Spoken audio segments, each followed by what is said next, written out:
While not being reported widely, there are outlets that are confirming the first of 5 tankers headed from Iran to Venezuela has been able to break DC's naval blockade. They found a way to slip by.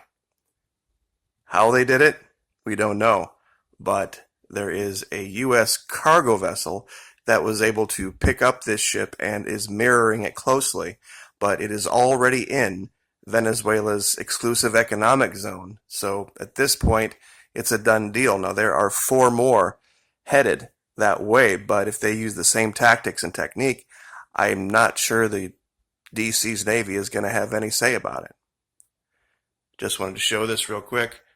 Here's the blockade line right here. Here's the Fortune. Apparently, it was able to penetrate with no problem, followed by the Forest, the Petunia, the Faxon, and then later on the Clavel. And this is where it's being reported. The first of 5 Iranian tankers carrying fuel to Venezuela has entered the nation's exclusive economic zone, tracking data shows. Iranian-flagged oil tanker Fortune reached Venezuela's EEC late on Saturday. And this is kind of a very busy picture. They didn't turn off all the other stuff, but red is tankers. And I just wanted to show this real quick. Here is the Fortune, and here are 2 vessels, U.S., the Adam Joseph and the Cape Hope, that are shadowing it while it goes into port.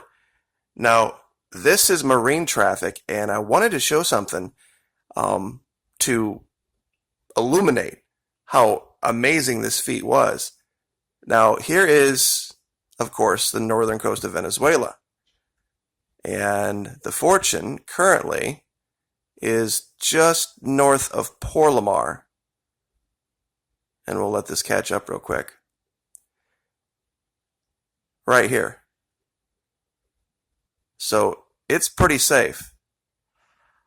But when you go out, and I have everything turned off other than the gray vessels and the red vessels. Gray vessels pretty much are military. When we look up here, we see a series of vessels in formation, all oriented north. And of course, they have their AIS off, so we can't technically identify them.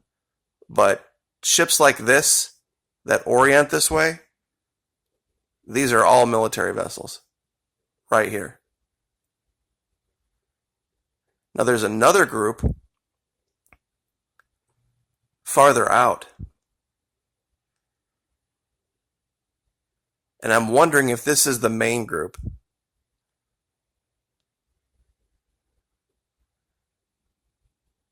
Because once again, up here, we see them all in a line right here, with a vessel in the lead and then 3 behind it. We see a straight line here. These are all acting like military vessels. And they are attempting to interdict these out in the high seas. Now that's a pretty risky move. I think what they're trying to do is avoid anyone getting any kind of video of it, which might be the case if those ships got in closer to land. But one ship has been able to slip by them completely.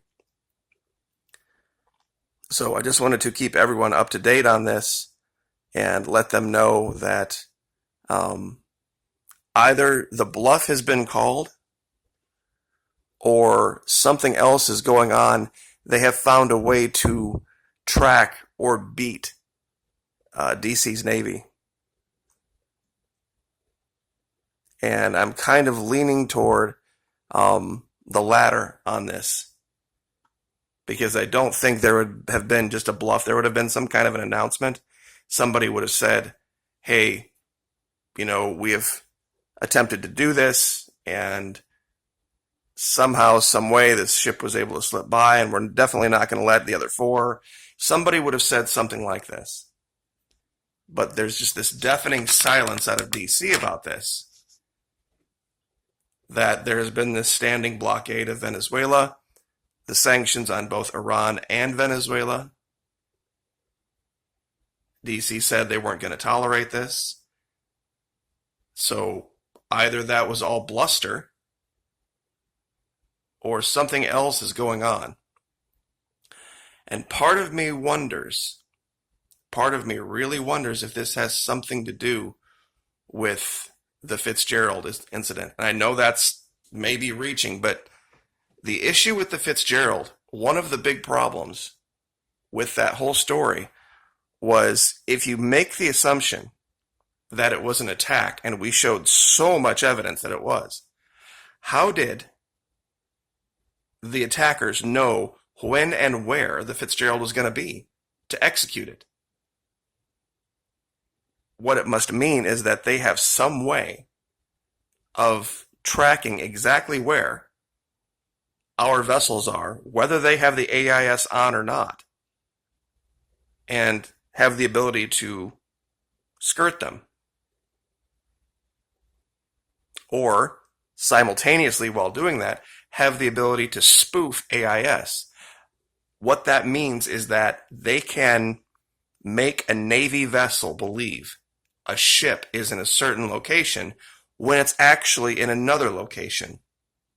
We showed this.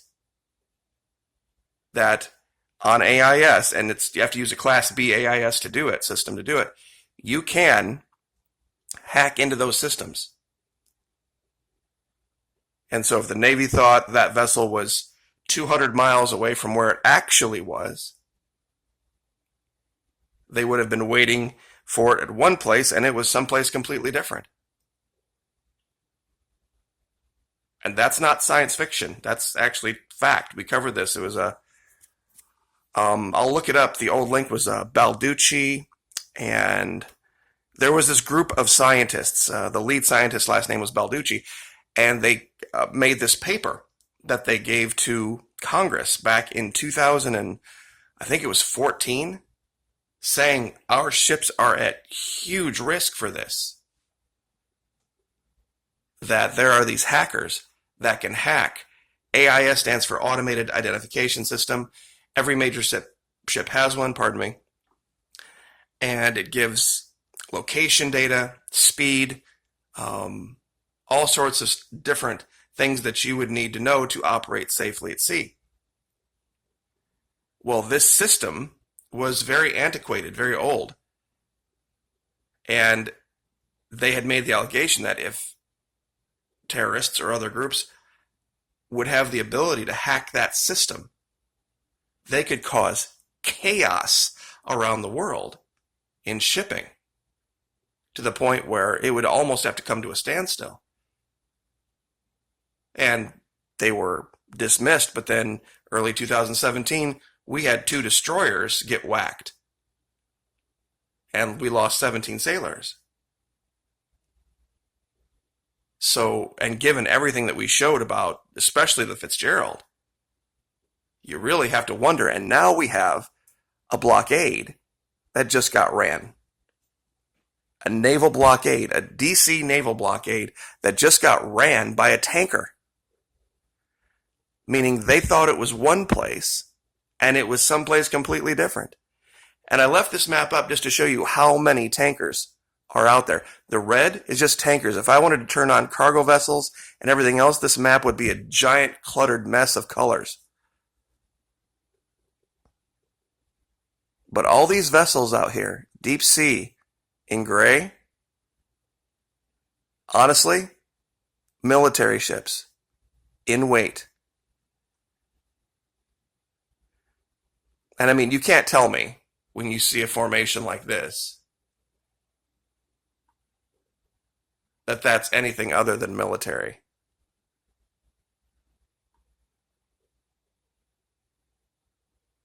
All oriented the exact same way at the exact same time. Nah, not buying it. Not buying it. I think this was the group that was probably the backup group. And there are a whole bunch of naval vessels out at sea right now, scratching their heads and trying to figure out what happened and where it went.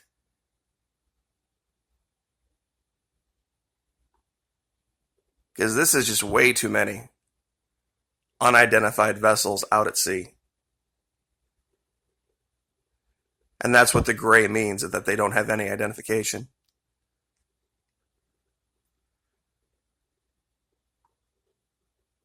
I mean, look at this. I mean, this is absolutely crazy to think that these would be fishing vessels oriented like that. So, anyway, 10 minutes. One down, four to go. But this is what's going on. The game has changed at sea. And I think this all ties back to what happened in 2017 with the Fitzgerald. Like, share, subscribe.